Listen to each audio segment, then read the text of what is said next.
Bienvenue à tous. Un 360 degrés sur la conférence de presse du président exécutif du PPACI, principalement l'implication présumée de Damana Picas dans l'attaque d'un camp militaire en 2021 en Côte d'Ivoire. Le parti de Laurent Gbagbo réagit. Ensuite, nous discuterons des mesures envisagées pour stopper la fraude sur la nationalité ivoirienne, un défi qui suscite des débats intenses dans notre pays. Enfin, nous terminerons avec un regard sur la scène politique américaine où la dynamique entre Donald Trump et Kamala Harris pourrait redessiner l'avenir politique des États-Unis. Donald Trump est de retour aux affaires. Pour analyser ces questions, nous avons avec nous deux consultants, Arsène Anoma, analyste politique, et Gaël Lakba, analyste sociopolitique. Bonsoir, cher monsieur, merci d'avoir honoré notre invitation. Alors, tout de suite, place à la première partie de cette émission. Arsène Anoma, que pensez-vous des motivations derrière cette conférence de presse du PPACI animée par Sébastien Dano-Diedier, président exécutif du parti? Merci d'abord pour cette émission. Pour moi, je pense que les motivations, elles sont d'ordre politique. En fait, puisque M. Damana Picas est convoqué les 6, 7, 13 et 14 pour répondre de ses chefs d'accusation. Certainement, M. Dano-Diedier veut prendre le devant des choses en mettant la pression sur la justice ivoirienne afin de peut-être éviter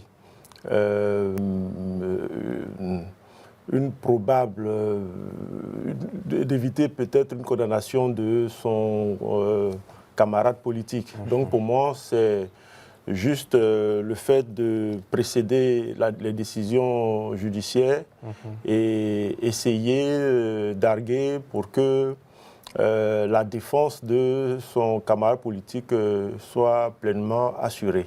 Bien, Gaël Lakba, comment vous interprétez la réaction du PPACI, le parti de Laurent Gbagbo, face aux poursuites de Damana Picas? Bon, d'abord, dans le cadre de cette conférence de presse, il faut rappeler que ce n'est pas seulement le sujet de Damana Picas qui a été abordé. Voilà, il y a eu la question sur le processus électoral, il y a eu aussi la question sur la CEI, il y a eu une sorte de mot d'ordre relativement à l'enrôlement. Maintenant, pour revenir sur la question d'Amana Picas, en tant que parti politique, c'est une façon pour ce parti-là de montrer à son responsable, parce que Damana Picas est un vice-président du PPACI, c'est une manière de lui apporter son soutien et d'attirer l'attention de l'opinion publique sur cette affaire. Parce que, à ce que je sache peut-être dans le fond, on va le dire, moi je crois que ces accusations-là datent depuis 2021. On sait que ces chefs d'accusation sont là depuis 2021. Nous sommes maintenant en 2024. Qu'est-ce qui a bien pu se passer entre 2021 et 2024 pour que c'est maintenant, 3 ans après, qu'on vienne appeler à cette affaire? Donc, dans le fond du sujet, on pourra en parler. Bien. Alors, nous allons poursuivre. Sébastien Dano-Diedier a dit ceci, et je cite, « Pour le PPACI, ce procès qui est une autre grossière provocation s'inscrit dans la logique bien connue du régime de musulmans, de l'opposition politique et plus singulièrement dans un plan de neutralisation des principaux collaborateurs du président Laurent Gbagbo, le candidat du PPACI à l'élection de 2025 à travers l'instrumentalisation de la justice. Ce plan a déjà démarré avec les arrestations illégales et arbitraires du secrétaire général adjoint d'Osso Charles Rodel le 5 octobre dernier, suivi de sa détention prolongée à ce jour. Quelle lecture faites-vous de cette affirmation, de ces affirmations? Bon, moi, j'estime, il y a mon ami en face qui a dit que cette histoire date depuis 2021. Pourquoi c'est maintenant 2024, 3 ans après qu'on l'a soulevé? Mais moi, je pense aussi que les chefs d'accusation sont assez sérieux et graves. Il fallait laisser le temps à la justice ivoirienne de mener ses enquêtes, de bétonner son dossier avant de lancer le procès. Voilà. Maintenant, les affirmations de M. Dano-Diedier, pour moi, il y a un procès qui est envisagé. moi j'ai suivi sa conférence de presse, il dit que le dossier est vide, selon ce que les avocats de M. Damana Picasse auraient dit que le dossier est vide. Mais si le dossier est vide, on n'en a pas besoin de faire une affaire politique. Voilà, le dossier est vide, on n'a pas besoin de faire une affaire politique. On attend le procès et on va au procès et les deux arguments vont s'affronter. Et on saura si effectivement le mis en cause est coupable ou non et la justice tranchera. Mais quand on présage de l'issue du procès et on fait une conférence de presse et à la limite on menace le pouvoir alors que le pouvoir n'a rien à voir avec la justice. En Côte d'Ivoire, la séparation des pouvoirs est effective. C'est un procès, ça n'a rien à voir avec le pouvoir exécutif. Donc, il aurait été loisible et plus intelligent, d'autant plus que nous sommes dans une période préélectorale déjà assez sensible. Il aurait fallu laisser le procès aller et les arguments juridiques allaient s'opposer. Mais pourquoi aussi ne pas stopper le procès, vu que vous parlez d'une période aussi sensible? Bon, pour éviter les tensions de part et d'autre. Non, mais c'est ce que je disais tantôt. Le pouvoir judiciaire fait à son agenda qui est différent du pouvoir exécutif, de la politique. Voilà. Le pouvoir judiciaire a estimé que le temps de l'instruction est clos, qu'il faille aller au procès. Moi, ce qui me désole, c'est que le parti de M. Damana Picasse il fasse une intrusion politique en ramenant ce procès-là dans le champ juridique et en rejetant carrément la responsabilité sur le pouvoir, en disant que le pouvoir utilise la justice pour museler son opposition. Alors qu'effectivement, si le mis en cause n'a rien à se reprocher, il sera disculpé. J'en ai pour preuve la dernière affaire juridique concernant par exemple le FPI, où M. Affi N'Guessan avait été traduit en justice par son adversaire politique, mais la justice a tranché en la faveur de M. Affi N'Guessan et le Congrès n'a pas été annulé. Lorsque les décisions de justice vont en faveur de l'opposition, l'opposition ne trouve rien à redire. Mais lorsque les décisions de justice ne vont pas à sa faveur, ou bien lorsqu'il y a une décision de justice qui est en cours, tout de suite on crie au loup et on accuse le pouvoir. Moi je trouve que c'est irresponsable. Bien. Gaël Akpa, l'opposition, notamment le PPACI, parle d'une tentative de musellement. Comment vous réagissez face à tous ces propos cités? Tentative de musellement, instrumentalisation de la justice, ce sont des vocables qui sont souvent utilisés par l'opposition relativement aux réalités qui se voient sur le terrain. Parce que, fait historique, on va revenir en 2021, lorsque Damana Picasse lui-même était rentré d'exil. On se souvient qu'il avait tenu des meetings où il était vraiment très incisif. Il tenait des propos un peu, je dirais, entre griffes, un peu trop graves relativement à la stabilité du pays. Je me souviens qu'en ce temps-là, il avait été interpellé pas par les forces de l'ordre, mais il avait reçu un avertissement. Du genre, il devait essayer de parler plus dans le sens de la réconciliation et d'éviter de réveiller les vieux démons. Donc c'est en cela que Picasse a évolué, Damana Picasse a évolué entre 2021 et 2023. Bon, parler de non-inclusion de l'exécutif dans les affaires judiciaires, bon, ça dépend de sous quel angle on se met pour en parler. Parce que, comme je l'ai dit tout à l'heure, l'élément, à mon sens, en tant qu'analyste, l'élément qui peut amener un parti politique à parler effectivement d'instrumentalisation ou bien de non-indépendance de la justice qui serait à la solde du pouvoir, le premier élément, c'est ce que j'ai soulevé tout à l'heure. Les chefs d'accusation, aussi graves qu'ils soient, je pense, à mon sens, que 3 ans sans réagir, sans qu'on ne voit quoi que ce soit, que l'individu en question circule normalement, mène ses activités politiques et sociales et tout ce qu'il faut, économique, sans qu'on ne... C'est comme si l'affaire était oubliée, mais j'ai l'impression que c'est... Est-ce qu'ici on peut parler d'un acharnement politique envers certains membres du PPACI? Pourquoi le secrétaire, le président exécutif du PPACI parle ainsi? C'est parce que, dernièrement, on se souvient que Damana Picasse est revenu encore dans des discours un peu guerrier. Pourquoi on a l'impression que c'est quand il a des discours un peu guerriers que la justice se réveille? Ça, c'est à l'appréciation et à l'intelligence de chacun de pouvoir interpréter. Et puis, on est dans des hypothèses. Comme c'est une question de justice, ce n'est pas le président exécutif du PPACI qui va donner la décision.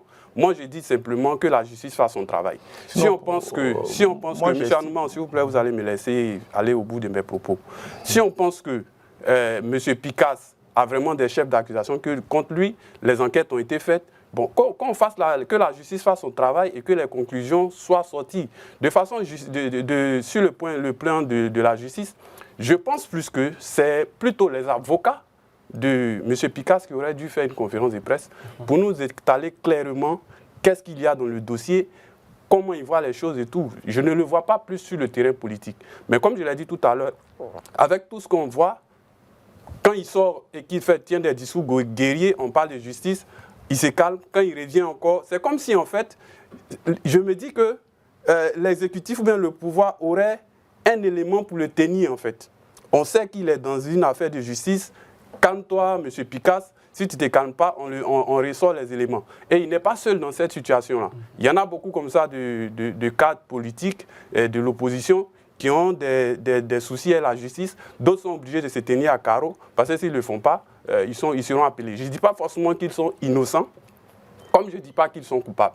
Mais si c'est une question de justice, je le dis, pour les Ivoiriens, pour tous ceux qui nous regardent, quand quelqu'un est vraiment accusé de quelque chose, il faut que la justice fasse son travail. Il ne faut pas qu'il y ait des choses arbitraires où on pense que d'autres sont un peu caressés et puis d'autres ne le sont pas. Et quand c'est comme ça, l'équité n'y est pas. Bien. Allez-y maintenant, Arsène. Non, moi, ce que j'aimerais dire, il ne faudrait pas que mon frère ici présent prenne le temps qu'a mis l'instruction pour dire que le pouvoir a fait planer une épée de Damoclès sur la tête de M. Damana Picasse.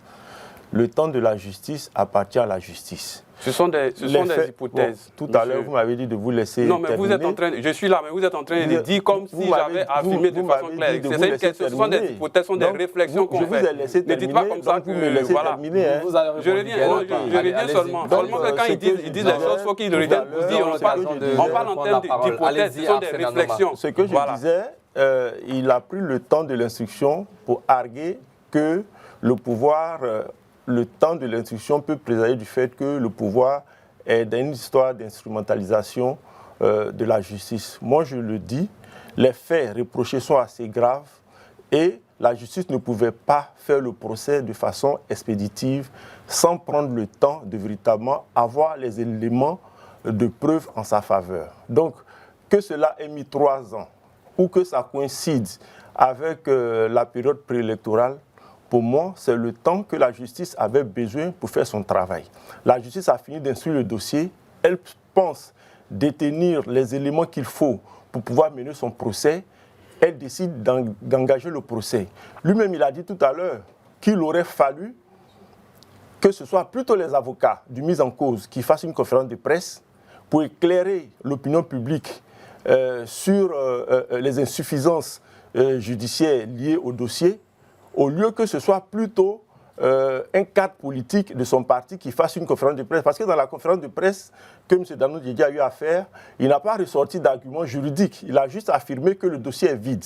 Et pour moi, c'est une affirmation gratuite.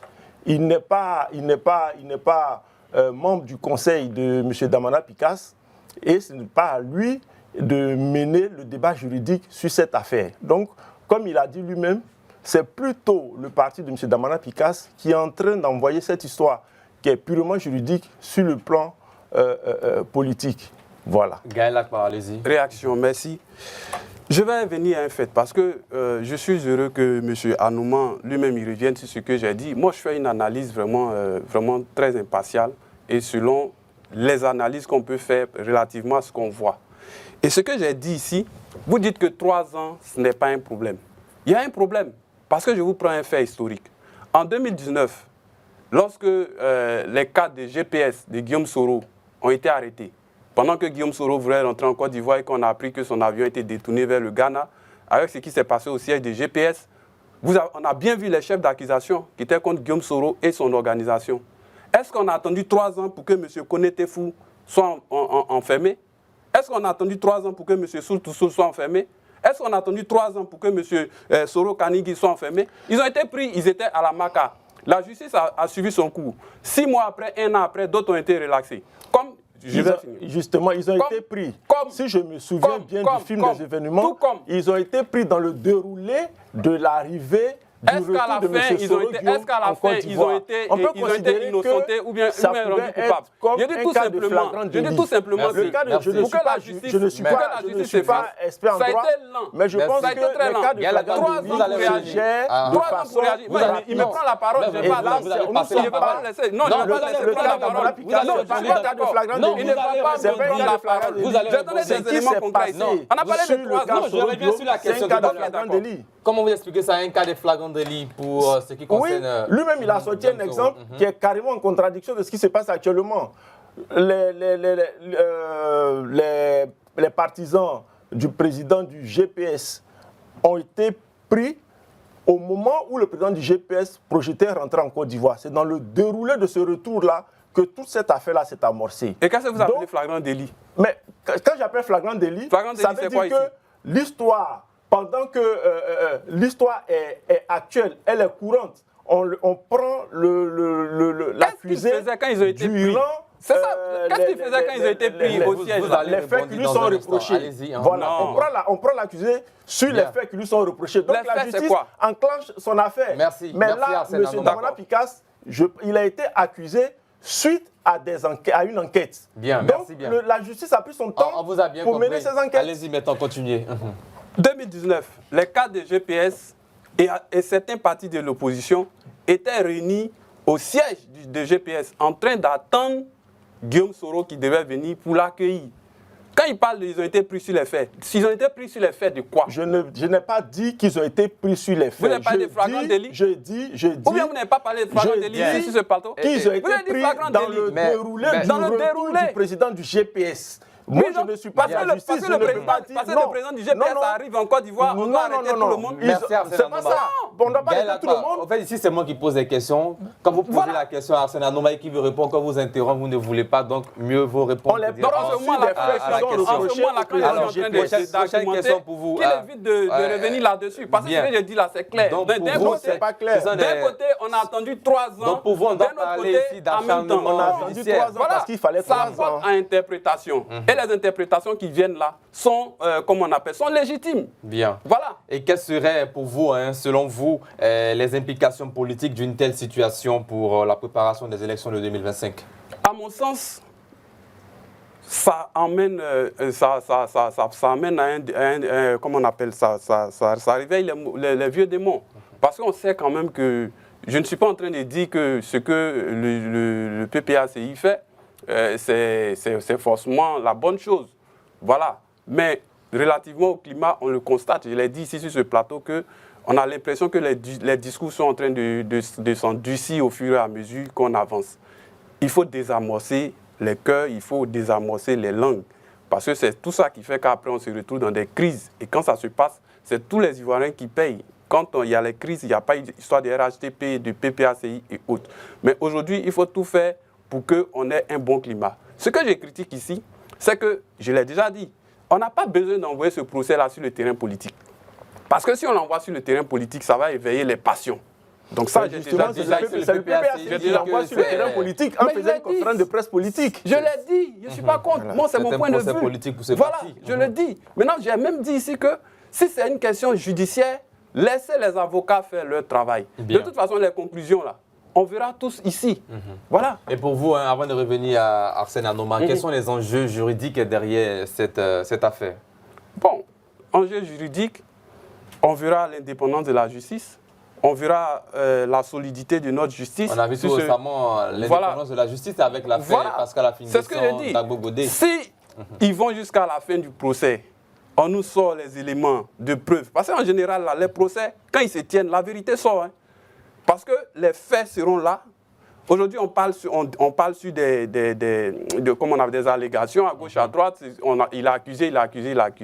Mais quand la justice va faire son travail, vous serez sûr que vous-même, et M. Anouma, moi-même, on aura ce qui est dans le fond du dossier et les avocats vont le défendre. En fonction, s'il est coupable, on va tirer les conclusions. S'il est innocenté aussi, on va tirer les conclusions. C'est dans ce sens-là qu'on dira qu'on a une justice en Côte d'Ivoire. Mais quand on dit qu'il y a procès, c'est trop vite que de venir dire non, un tel est innocent ou pas. Bien, Arsène Anouma, est-ce qu'on peut s'attendre ici à un soutien des autres partis politiques au PPACI? Moi, d'abord, il y a une chose que je désapprouve. Il faut faire confiance à nos institutions. Il faut faire confiance à nos institutions. Nous avons déjà eu une ribambelle d'exemples, dont le dernier en date est le procès d'Afinguessan où la justice lui a donné raison. Donc pour moi, j'estime que lorsqu'il n'y a pas matière à culpabiliser qui que ce soit, la justice fait son travail correctement. Donc si M. Picasse est innocent, la justice va l'innocenter. S'il est coupable, la justice va le condamner. Donc moi, j'estime qu'il ne faut pas présager des choses.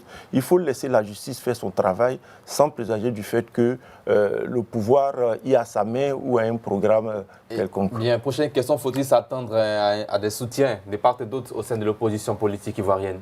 Bon, les dates du procès ont été données depuis quelques jours. C'est son parti qui a fait une sortie pour le soutenir, ce que moi je dis, je désapprouve, puisque ce n'est pas chose. Mais dans leur logique politique, c'est un de leurs éléments.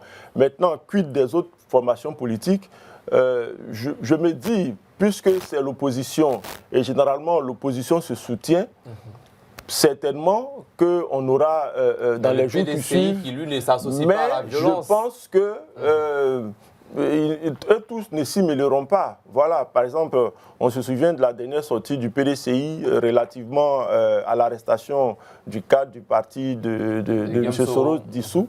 Le PDCI s'est désolidarisé. Voilà, c'est désolé que lui, il compte arriver au pouvoir, mais par des voies démocratiques et pacifiques, qui n'empruntera pas de raccourcis. Donc, éventuellement, si certains partis sentent que les allégations sont plus ou moins fondées, je ne suis pas sûr qu'il recueillera le soutien de toute la classe politique ivoirienne. Bien, Gaël Lakbar, le PPACI estime que cette manœuvre vise aussi à détourner l'attention de l'opinion publique sur les revendications légitimes de l'opposition en général et du PPACI en particulier, qui sont entre autres la réinscription du nom du président Laurent Gbagbo sur la liste électorale, la réforme de la commission électorale indépendante CEI et l'audit de la liste électorale. Qu'est-ce que ça vous inspire? En quoi est-ce que ce procès-là puisse être une façon de détourner l'attention? Le procès va se tenir à la justice, au palais de justice, pendant que ceux qui veulent se faire enrôler peuvent aller tranquillement se faire enrôler. Ce n'est pas une façon de détourner quoi que ce soit. Comme je l'ai dit tout à l'heure, pendant même qu'on va aux élections, pendant qu'on bat campagne, il y a des procès qui se déroulent en Côte d'Ivoire ici. Voilà. C'est une façon pour eux, c'est une façon. En fait, c'est une façon de faire du bruit de la communication. Non, c'est de la communication. Tout ça, c'est souvent bien, comment on appelle, bien planifié. C'est de la communication cosmétique, une façon d'entrer dans une sorte de victimisation. Pendant que, moi je dis aujourd'hui, on attend sur plusieurs plateaux et dans certains débats, on a vu aujourd'hui, le vrai point aujourd'hui, comme on le dit en Côte d'Ivoire ici, c'est le recensement. Ça finit le dimanche. On voit les cadres du RADP sur le terrain. On voit les cadres du PDCI sur le terrain. On n'a pas encore trop senti le PPACI sur le terrain. Est-ce que ce n'est pas une manière pour le PPACI peut-être de dire non, que relativement à ceci, à ce qui s'est passé et tout ça, nos militants n'ont pas pu aller se faire enrôler? Parce que comme j'ai dit tout à l'heure, il n'y a pas eu que ça dans la conférence de presse. Il a parlé de comment on appelle, de la cherté même de la documentation pour faire l'enrôlement. Il a parlé de comment on appelle. Éventuellement, il a énuméré beaucoup d'autres sujets. Hein. Voilà, c'est ce que je suis en train de dire. Mais qui semble être des difficultés qu'il met sur la place publique. Mais ces difficultés ne touchent pas que des militants du PPACI, ça touche tous les Ivoiriens. Bien. Donc voilà. Merci. Arsène Noma, comment vous réagissez face à ce positionnement, disons, ces affirmations du PPACI qui estime que cette manœuvre vise aussi à détourner l'attention de l'opinion publique sur des sujets majeurs, notamment la réinscription du nom de Laurent Gbagbo sur la liste électorale? Non, moi je pense que le PPACI, là où je rejoins mon frère ici présent, le PPACI est dans le dilatoire en fait. Est dans le dilatoire parce qu'aujourd'hui, nous avons remarqué que la plupart des partis, la plupart des partis de l'opposition aussi, sont investis sur le terrain. Principalement le PDCI, qui, son président, se déploie sur le terrain pour sensibiliser. Le RHDP, lui, il le fait vraiment de façon maximale. Et c'est le PPACI qui a la traîne.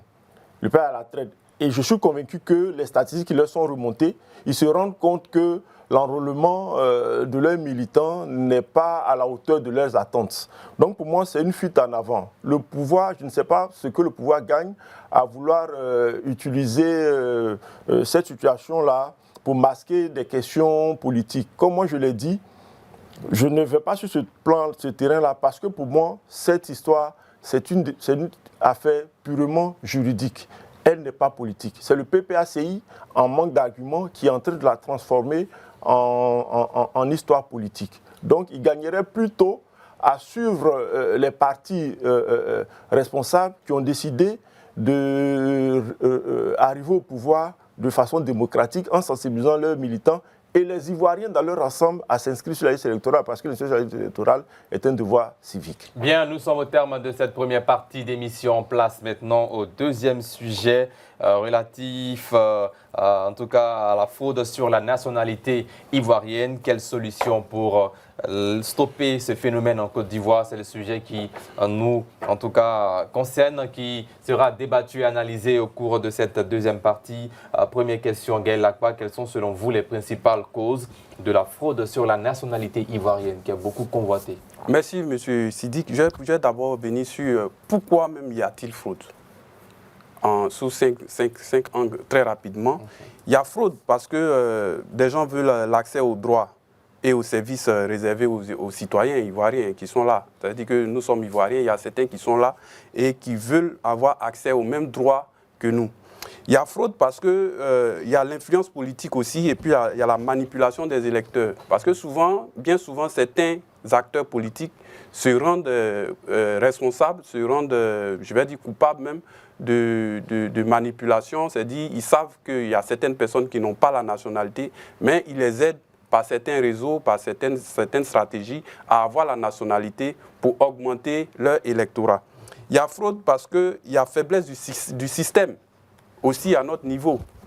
Le système, il est trop manuel, il est trop poreux. Il faut essayer de... Bon, dans les solutions, on va en parler. Voilà.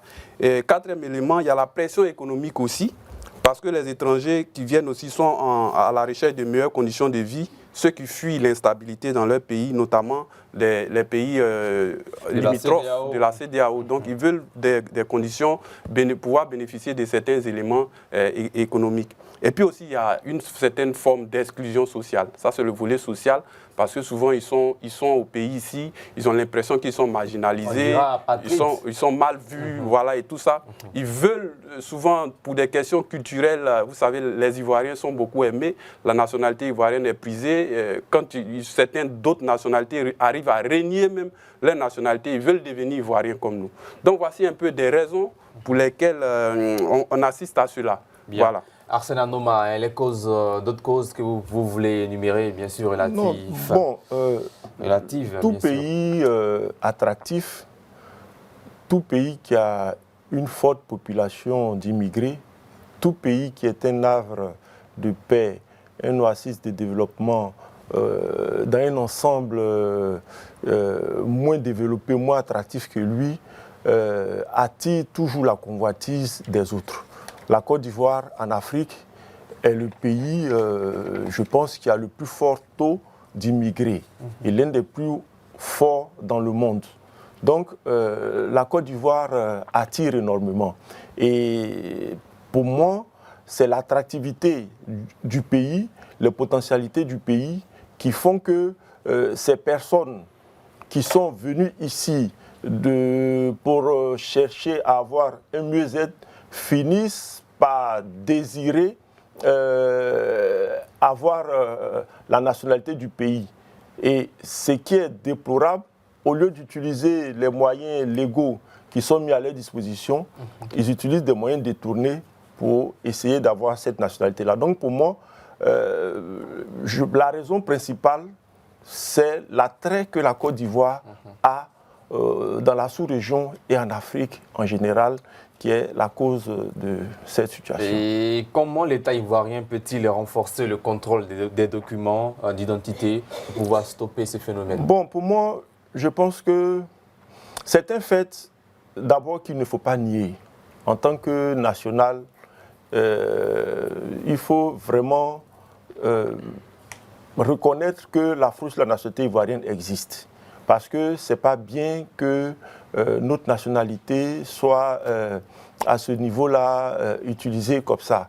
Maintenant, comment parvenir à juguler ce problème-là? Pour moi, c'est dû au fait que le processus de l'état civil et de la nationalité n'est pas encore informatisé, n'est pas encore digitalisé ou assez digitalisé. Il faudrait que les gouvernants puissent accéder à la digitalisation progressive et totale du fichier d'état civil, de tout ce qui est relatif à la nationalité et aussi permettre le croisement de tout ce qui est état civil. Je me dis qu'actuellement, de plus en plus, par exemple, lorsque tu t'en vas faire ta nouvelle pièce d'identité, tu as un numéro unique qui te suit. Donc, de plus en plus, la digitalisation de l'état civil ivoirien est en cours. Et pour moi, lorsque cette digitalisation-là sera effective, ce problème-là sera jugulé. Mais il y a aussi la prise de conscience des Ivoiriens eux-mêmes. Parce que ce fait-là ne peut pas arriver s'il n'y a pas de complicité en nous-mêmes. Il faudrait que l'Ivoirien sache que la nationalité, ça ne se vend pas. Ça ne se vend pas et qu'il ne faudrait pas qu'il soit complice. Il faut donc parler de fraude dans l'administration publique. Oui, dans l'administration publique, mais pas forcément dans l'administration publique. C'est dans l'administration publique qu'on fait les papiers, les documents. Oui, dans l'administration publique, mais... Même s'il y a des voies parallèles aussi. Non, mais souvent, c'est des personnes lambda qui prêtent leur carte d'identité ou qui vendent leur carte d'identité, ce qui permet à d'autres personnes d'utiliser ces cartes d'identité-là pour pouvoir faire des demandes de certificat de nationalité et après avoir une nationalité frauduleusement acquise. Donc, indépendamment de la fraude dans l'administration, il faudrait que la population elle-même prenne conscience du fait que nous devons protéger notre nationalité et ne pas, sur proposition financière de certaines personnes qui n'ont pas droit, leur permettre d'accéder à la nationalité ivoirienne. Gaël Akpa, comment l'État ivoirien aussi peut-il renforcer le contrôle des documents d'identité en Côte d'Ivoire? Bien, je vais en venir.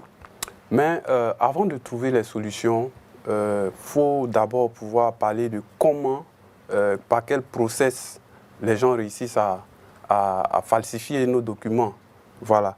À ce niveau-là, il y a l'utilisation de faux documents avec des faux extraits de naissance qui aboutissent à des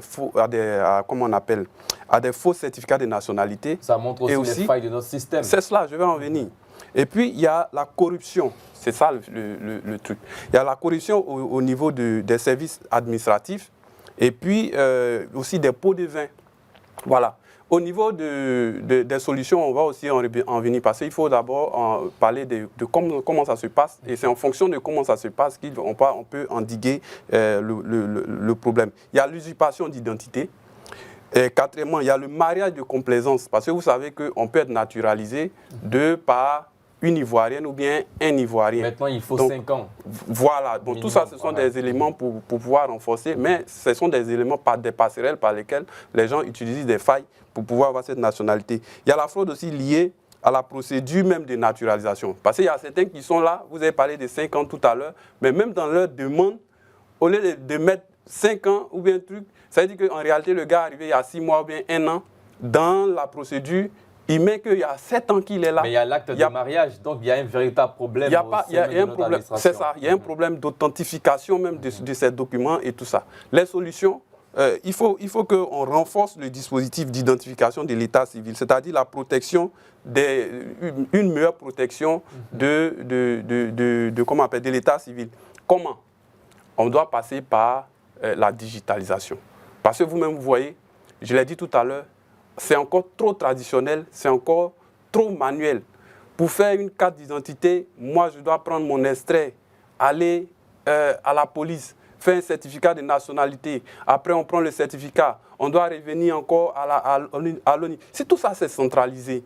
Et comme il a dit tout à l'heure, chacun a un numéro, de sorte à ce que quand quelqu'un vient, et puis, même s'il se sert de tes documents, dès qu'on met le numéro, c'est fini, on sait qu'il n'a pas droit à ce numéro-là. Arsène Anoma, plusieurs partis politiques ivoiriens réagissent chaque fois sur cette question de fraude sur la nationalité. Dans l'ensemble, quelle analyse faites-vous des sorties des partis politiques qui dénoncent beaucoup?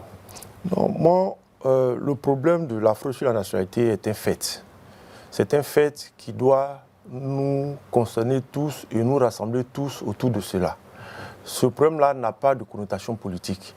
Mais très souvent, ce que je déplore, c'est qu'en Côte d'Ivoire, la politique prend le pas sur les questions sociales, sur les questions d'intérêt national. Ce qui fait que ça biaise le débat. Les partis politiques, au lieu d'œuvrer pour qu'on trouve des solutions sociales, des solutions générales de toute la nation à ce problème-là qui est un problème d'intérêt national, les partis politiques, très souvent, rentrent dans ce débat-là juste pour des desseins politiques, soit pour discréditer le pouvoir en taxant le pouvoir d'être complice de cette situation-là, de favoriser cette situation-là pour en retour utiliser ces personnes qui ont eu la nationalité frauduleuse-là comme bétail électoral. Ce qui n'est pas juste. Ce qui n'est pas juste. Il y a des gens, par exemple, qui fraudent sur la nationalité, comme vous l'avez dit tantôt, pour accéder à des privilèges professionnels, pour peut-être rentrer dans la fonction publique, ou bien bénéficier de certaines choses, ou bien même être propriétaire de la terre. Voilà. Donc, il y a des gens qui fraudent sur la nationalité, pas par but politique, mais pour un intérêt professionnel et pécunier. Donc, dire que la fraude sur la nationalité est un fait politique, c'est là où c'est dommage. Mais on constate surtout, par analyse personnelle, qu'il y a une méconnaissance du code sur la nationalité par beaucoup d'Ivoiriens, la majorité des Ivoiriens. Oui, non, mais en fait, c'est ça, c'est là où l'éducation, il faut que de plus en plus le peuple, lorsque les Ivoiriens, le peuple sera de plus en plus éduqué, prendra conscience de l'importance de certaines questions, comme la nationalité, je pense que progressivement, il y a des choses qui vont reculer. Parce que, comme vous l'avez dit tantôt, il y a une méconnaissance de beaucoup de choses. Il y a une méconnaissance même, quand on regarde même, il y a une méconnaissance même de l'importance de la nationalité ivoirienne pour l'Ivoirien. Il y a une méconnaissance. Moi, je ne suis pas sûr que, par exemple, on dira que ce sont des pays anciennement choses, mais je ne suis pas sûr qu'un Américain ou bien va accepter de vendre sa nationalité à quelqu'un pour l'aider à être américain de façon frauduleuse. Les nations qui sont conscientes de la valeur de leur nationalité protègent leur nationalité. Bien.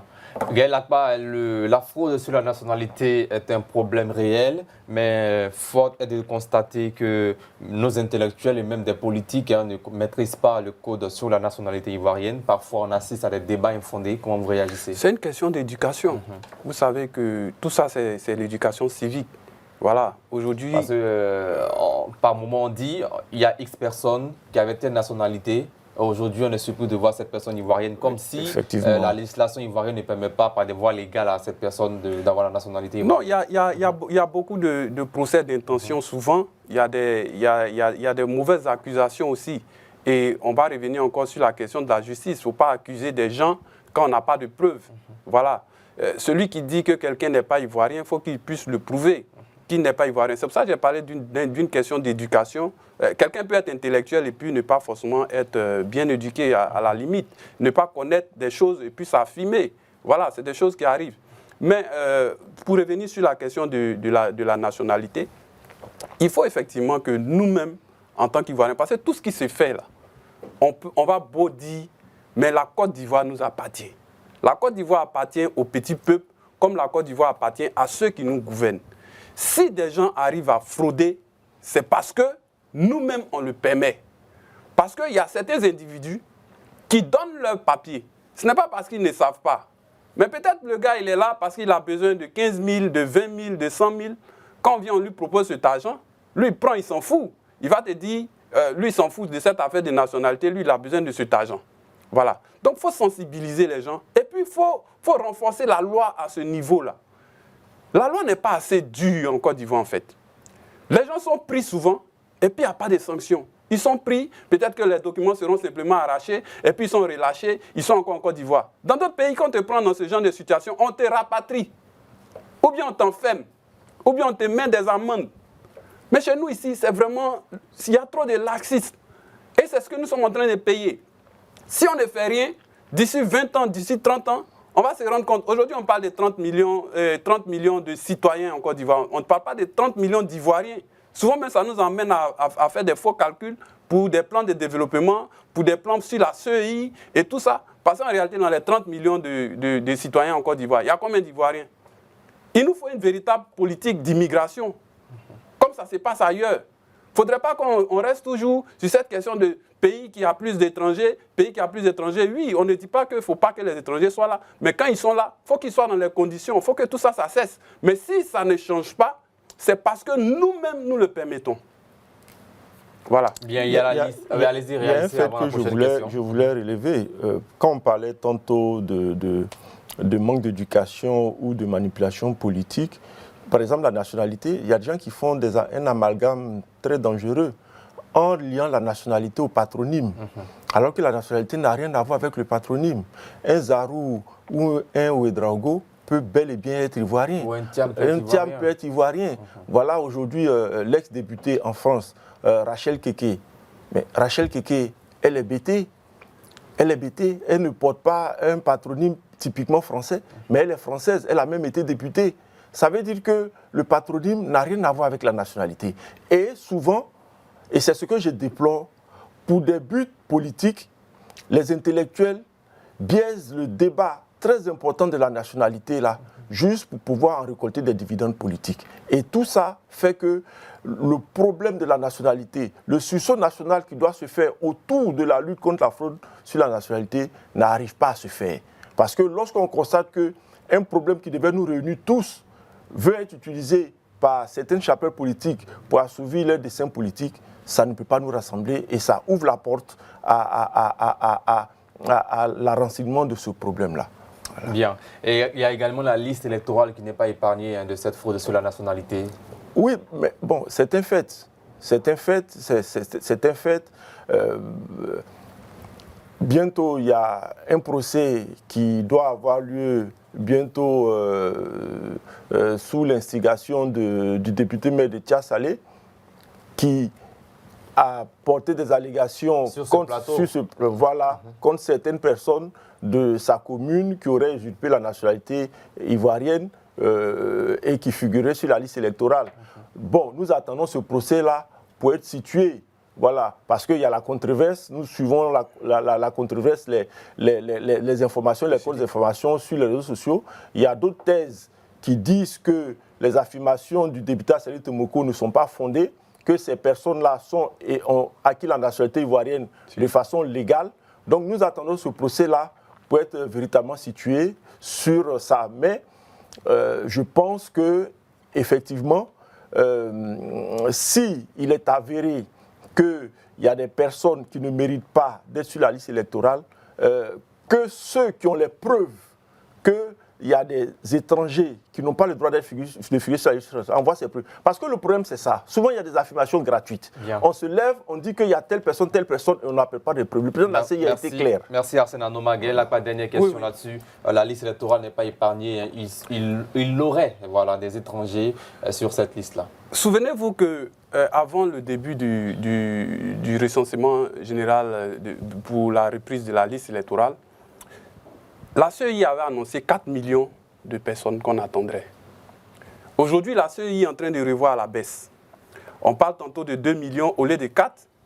Et certains vont même jusqu'à dire que si on atteint 1 million, c'est bon. D'où vient ce problème? Parce qu'il y a des fraudeurs, effectivement, qui ont la nationalité. Ils ont eu cette nationalité, qui sont sur la liste électorale. Mais ceux-là, ils ont la nationalité, ils sont bien sur la liste, mais comme on a dit, eux, ils cherchent à avoir cette nationalité-là juste pour des questions économiques, juste pour d'autres questions, mais ils n'ont pas la nationalité pour venir se mettre sur la liste électorale. Donc quand la CEI fait, à la liste du nombre d'Ivoiriens, fait ses calculs, effectivement, peut aller à penser que 4 millions vont venir, mais en réalité, quand on voit que ça traîne, ce sont des pistes de réflexion. Est-ce que ceux-là, effectivement, s'ils ont la carte d'identité, ils peuvent se retrouver sur la liste électorale, mais ce qui fait qu'on les attend en réalité, mais eux, ils ne viendront pas. Merci. Parce que s'ils viennent là, c'est là qu'on peut les prendre. Merci, aussi. nous allons maintenant marquer une courte pause pour la réclame publicitaire. On revient juste dans quelques instants pour la suite. De retour de la pub, le résultat de l'élection américaine 2024 est encore provisoire au moment de l'enregistrement de cette partie de l'émission, mais il s'annonce à la fois brutal et historique. La victoire de Donald Trump est déjà annoncée après la journée de vote du mardi aux USA. Le candidat républicain dispose déjà de 277 grands électeurs sur 270 nécessaires pour être réélu président des États-Unis et assuré de remporter bien sûr les 3 voix qui lui manquent pour remporter cette élection. Pour l'emporter, Donald Trump a déjà remporté l'élection dans 3 des 7 swing states. Les États-Unis d'Amérique, bien sûr, présentent bien sûr une élection qui sera en faveur bien sûr de Donald Trump. Donc nous allons bien sûr parler de ce sujet-là dans cette partie d'émission avec nos analystes. Gaël Lakpa, comment vous analysez d'abord dans l'ensemble les résultats de cette élection? Bien, je vais parler du système électoral américain. J'ai suivi le truc de près. Hier, quand je suivais, c'est dit qu'en réalité, aux États-Unis, dès qu'un bureau de vote est fermé, dès qu'on a les résultats, on n'a pas besoin d'attendre 3 jours, 4 jours. Donc, c'est à saluer.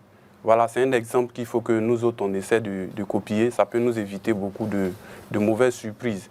À côté de cela, j'ai parti dans les différents thèmes qui étaient au menu.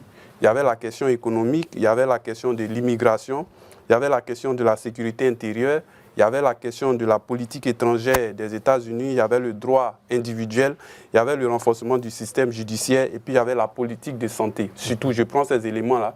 De par ces éléments, Trump a utilisé une politique conservatoire. Trump est vu aujourd'hui comme quelqu'un qui revient aux sources, quelqu'un qui revient à la tradition, quelqu'un qui revient à l'expression de l'Américain, l'Américain qui se bat pour lui-même avant de penser à l'extérieur.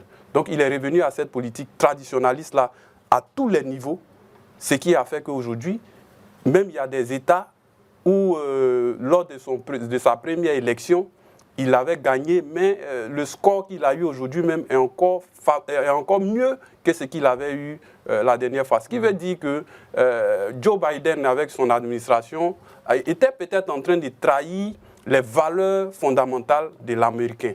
Donc les gens attendaient sûrement le moment pour le sanctionner, lui et son camp, et Kamala Harris en a payé le prix fort. Mais il faut noter aussi que côté communication, Biden a fait une certaine révolution, parce qu'on le sait, aujourd'hui comment fonctionne le monde occidental, de par la communication c'est un pouvoir, voilà, il était opposé à une certaine communication internationale qui le dénigrait et tout. Joe Biden s'est lancé dans une autre stratégie de faire de faire passer les fake news. Il a utilisé les fake news pour pouvoir s'en sortir parce que la communication internationale dans le temps n'était pas à son avantage. Donc, il a favorisé les fake news qui ont fait que finalement, les gens ne savaient plus à quoi se donner. Toutes les informations n'étaient pas obligées d'être vérifiées de la façon traditionnelle. C'est dit que chacun a sa parole, chacun a sa vérité et ça a payé pour lui aujourd'hui. Merci. Voilà. Donald Trump est de retour à la White House. Arsène Anoma, comment le retour de Trump à la Maison-Blanche pourrait-il redéfinir la politique intérieure et extérieure des États-Unis d'Amérique?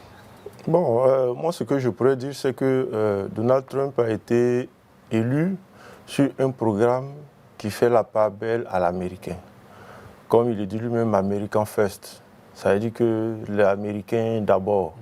Et lorsque on a pu suivre la campagne, la thématique la plus importante pour les Américains, c'était leur sort, leur devenir, qui prédominait sur les questions internationales. Ça veut dire que pour eux, Donald Trump est celui qui pouvait leur offrir des solutions à leur quotidien. Voilà, il y a un exemple que les gens ont pris, par exemple, il s'est rendu dans un supermarché où il y a une dame qui achetait un paquet de cacahuètes et l'argent qu'elle avait, le paquet de cacahuètes avait augmenté, il enlevait un billet de $, il l'a acheté pour la dame, il a dit, mais aujourd'hui, voilà combien ça coûte. Ça veut dire que les Américains se sont sentis en sécurité avec lui.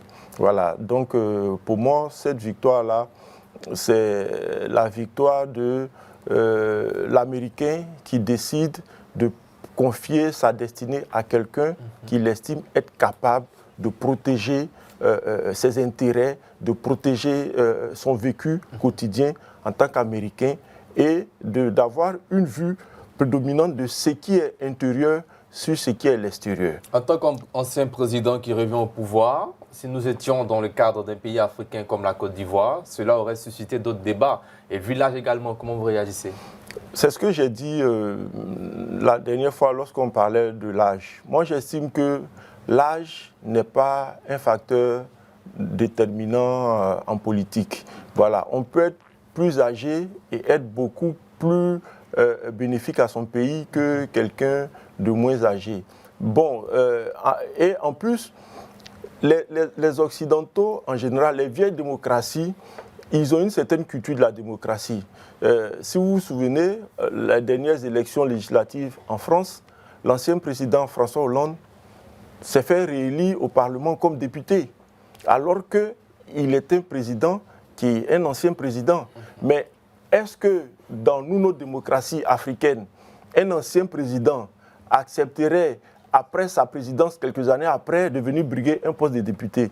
C'est toute cette éducation, cette culture-là, démocratique, politique, que nous n'avons pas encore. Et bien, je me dis que de façon progressive, nous allons arriver à ce niveau-là. Et ça va même être un facteur bénéfique pour la pratique de la politique dans nos contrées. Parce qu'au jour d'aujourd'hui, chez nous ici, par exemple, nos hommes politiques sont un peu déifiés.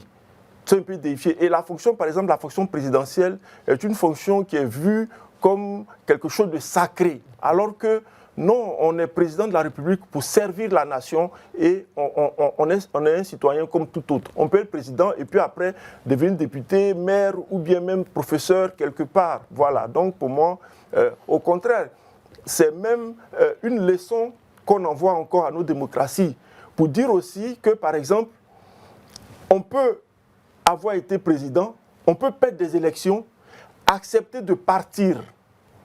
Normalement, on fait sa traversée du désert, on reprend son combat politique, on propose un bon programme, on revient et on peut être mieux réélu. Parce qu'aujourd'hui, lorsqu'on voit les statistiques de Donald Trump aujourd'hui, il a été mieux réélu que lors de sa première victoire. Puisqu'aujourd'hui, il a le vote populaire, ce qu'il n'avait pas eu lorsqu'il battait Hillary Clinton.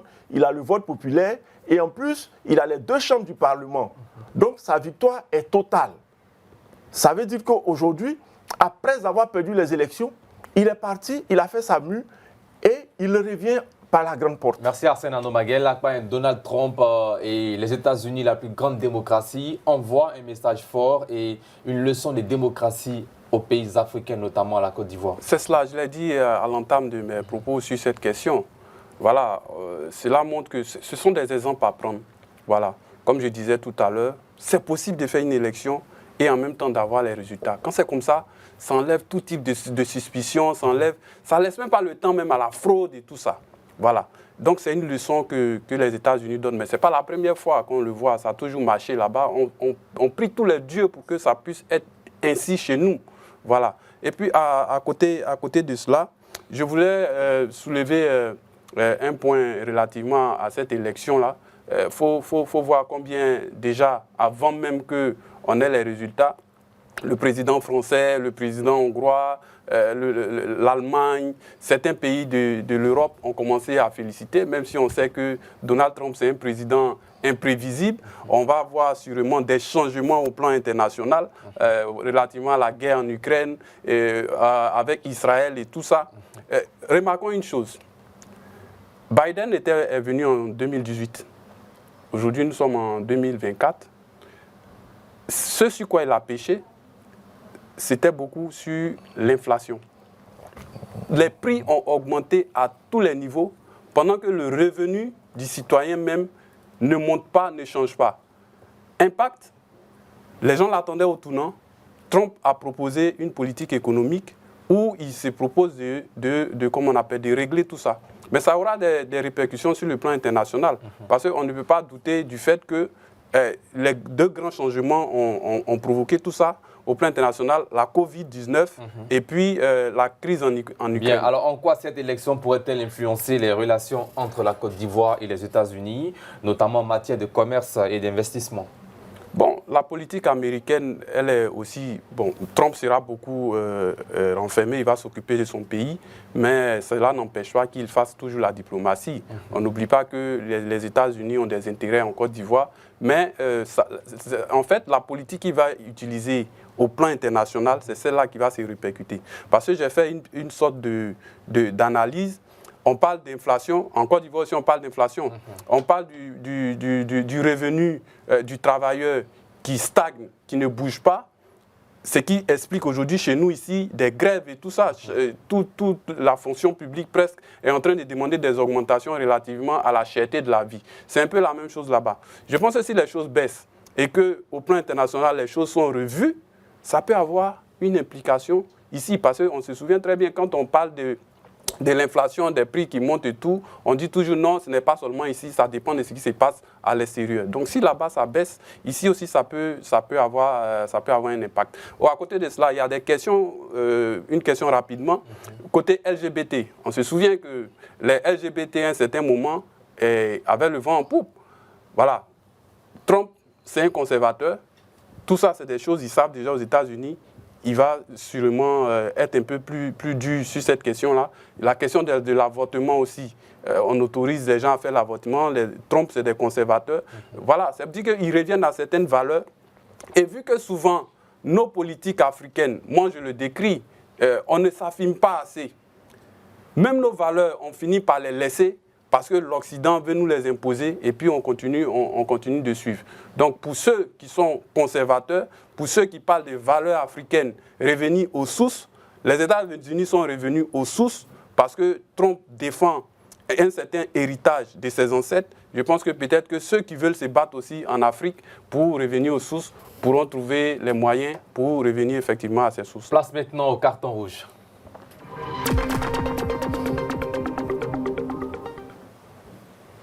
Nous sommes dans le carton rouge et le premier carton de cette émission avec Gaël Lakba.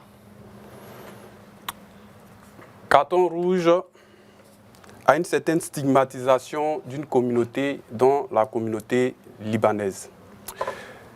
Depuis presque une semaine et demie, 2 semaines, on assiste sur les réseaux sociaux à des panels. J'en ai parlé ici la semaine dernière. Il faut que vraiment notre ministère de l'Intérieur, le ministère de la Communication et même le ministère de la Justice, le ministère de la Défense aussi, regarde cette question des réseaux sociaux. Parce qu'effectivement, sur les réseaux sociaux, aujourd'hui, tout le monde parle et n'importe qui parle. Et vous voyez, vous allez sur ces panels-là, souvent c'est plus des milliers de personnes qui sont connectées en train d'écouter les gens. Qui prend la parole? Parce que ce qui se passe aujourd'hui, ce que j'appelle la stigmatisation de cette communauté-là, c'est qu'on sait déjà les relations des Libanais avec la Côte d'Ivoire. les Libanais sont établis ici bien avant l'indépendance. Mais aujourd'hui, vous pourrez trouver des gens sur les réseaux sociaux en train de vraiment... Ce qu'ils font est grave. Ils appellent même à chasser les Libanais, comment on appelle, à leur interdire certains endroits, vraiment des discours très radicaux qui ne sont pas de notre époque. Effectivement, ça sort d'où? Parce que vous savez qu'actuellement au Liban, il y a la crise, il y a la guerre. Donc, il y a des vagues de Libanais qui viennent ces temps-ci en Côte d'Ivoire. Donc, quand ils voient ces vagues-là, relativement aussi à leur manière de vivre, parce que ce n'est pas un peuple qui est beaucoup ouvert, on connaît les Arabes, ils ont des façons d'être enfermés, de vivre de leur façon. Il y a eu déjà aussi beaucoup d'abus ici en Côte d'Ivoire, où on a parlé même d'un Libanais qui aurait tiré sur quelqu'un, et tout, et tout, et tout. Bon, il y a tout ce qu'on peut reprocher, mais on ne va pas prendre la faute de certains individus pour l'imputer à toute une communauté. Et c'est là que je vais dénoncer l'attitude de nos autorités, parce que ce qui est en train de se faire, ceux qui appellent à cette stigmatisation, à la haine contre ces Libanais-là, ils vous diront qu'ils ont des raisons relativement à tout ce qu'on peut citer comme abus. Mais c'est là que je dis que tout ce qui commence par nous-mêmes finit toujours par le gouvernement ou bien par l'État. Parce que quand une situation se pose, on ne peut pas se faire justice nous-mêmes. Ce sont nos autorités qui doivent réguler les choses. Quand un Libanais paye mal un employé, il ne l'assure pas, il lui fait des traitements inhumains, lorsqu'il y a plainte, il faut que nos autorités vraiment sévissent. Merci, Gaël. Il faut qu'on évite la corruption. Merci bien. De sorte à ce que l'injustice continue. Si vous en avez. Bon, moi, ce que je pourrais dire, c'est que on ne peut pas reprocher aux Ivoiriens d'être un peuple inhospitalier. La Côte d'Ivoire est un pays très hospitalier.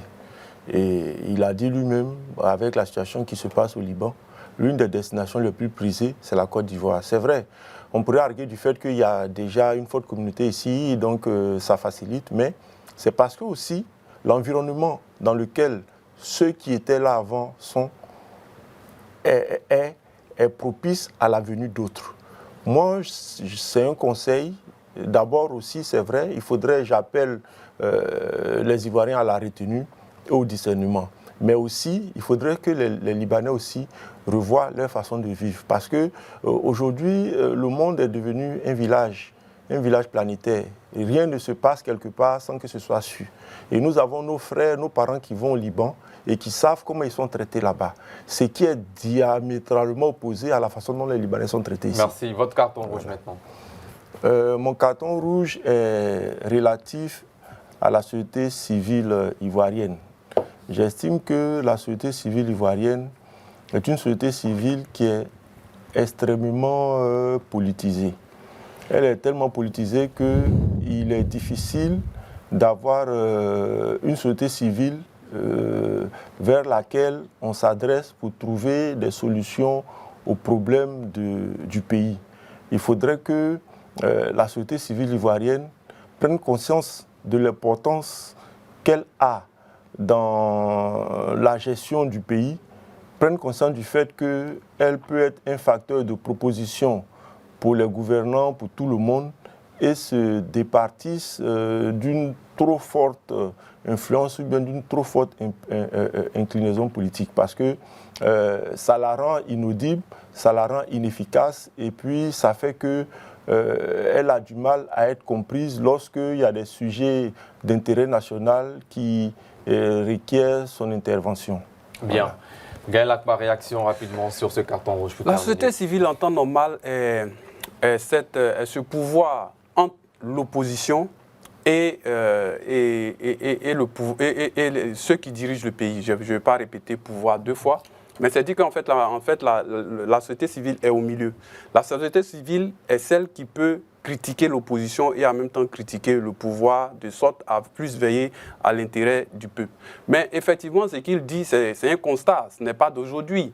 Le problème, c'est que ces sociétés civiles, véritablement civiles, il y en a en Côte d'Ivoire.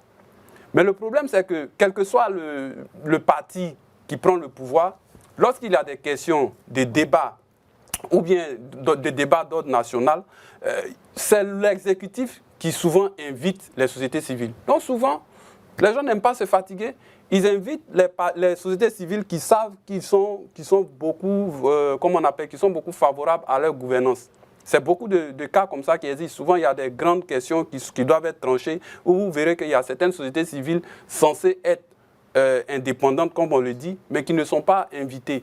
D'autres sont invités parce qu'ils jouent le jeu du pouvoir. Regardez, par exemple, même au niveau des syndicats et tout ça, quand on prononce un mot d'ordre de grève, vous allez voir qu'il y a un groupe qui dit qu'il est le gouvernement, un autre groupe qui dit qu'il est avec l'opposition et tout ça. Sinon, ça existe des sociétés civiles, véritablement civiles, mais on n'est pas encore arrivé au niveau où la Côte d'Ivoire puisse accepter de voir ces sociétés civiles-là vraiment faire leur travail. Quand vous allez voir les sociétés civiles aujourd'hui, il y en a forcément qui sont avec le pouvoir, qui soutiennent. Il y a d'autres aussi qui s'apparentent à l'opposition. Ceux-mêmes qui sont véritablement indépendants, qui parlent véritablement au nom du peuple, souvent, on ne les voit pas.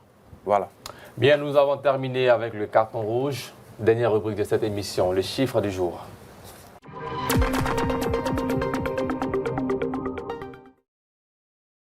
Le chiffre du jour, c'est 85. C'est un pourcentage. Eh bien, on voit, le Premier ministre Robert Begré-Mambé a effectué hier, mardi 5 novembre 2024, en compagnie du ministre de l'Équipement et de l'Entretien routier Amédée Kofi Kwaku, la visite du chantier du carrefour Akwaba de Port-Boueux et bien d'autres chantiers. Les travaux d'aménagement du carrefour Akwaba sont à ce jour réalisés à 85% et prendront fin décembre 2024. Entre fin décembre 2024 et janvier 2025, faut-il préciser. Alors que vous inspire ce chiffre-là, 85% pour un grand carrefour aussi célèbre? Bon, moi j'estime que les délais sont tenus. C'est vrai que ce n'est pas encore arrivé à sa finalité des 100%, mais 85%, nous ne sommes pas loin des 100%, il ne reste que 15%. Je voudrais encourager le gouvernement à respecter les calendriers, à continuer à œuvrer, non seulement sur ce site-là, mais sur d'autres infrastructures, afin de continuer à améliorer le quotidien des Ivoiriens. Bien, Gaël Lakba, réaction là-dessus? 85%, c'est avancé. Il faudrait que ça puisse tenir dans le délai. Il reste 2 mois. Si on compte décembre et janvier, 2 mois. C'est dit que les travaux seront vraiment accélérés parce que 15% de ces travaux titanesques qu'on voit là, ce n'est pas facile. Moi, je pourrais dire facilement 3 mois, 4 mois, mais je ne suis pas tellement un expert. Mais 2 mois, je pense que ça va coincer un peu. Mais si ça peut se faire dans le délai, ça serait bien parce que ce carrefour-là, on sait combien de fois ça crée des embouteillages, ça réagit sur l'activité économique, ça change les habitudes des populations et tout ça. Plus vite ça sera fini, plus vite ça fera du bien à tout le monde. Merci Gaël Lakba. Merci Sidik. Merci Arsène Anoma. Merci. Alors, nous arrivons à la fin de notre émission. Merci à nos invités, nos consultants Arsène Anoma et Gaël Lakba pour leurs analyses éclairées. La politique de notre pays, la Côte d'Ivoire, et celle des États-Unis évoluent rapidement et il est crucial de rester informé et engagé. Restez connectés sur Reflet TV pour plus d'actualités et de débats. Merci de nous avoir suivis et à demain pour une interview exclusive avec Isiaka Sangaré, président d'un nouveau courant politique au sein du Front populaire ivoirien. Interview à ne pas rater surtout. Rendez-vous donc demain à partir de 20h15. Portez-vous bien. Bonsoir.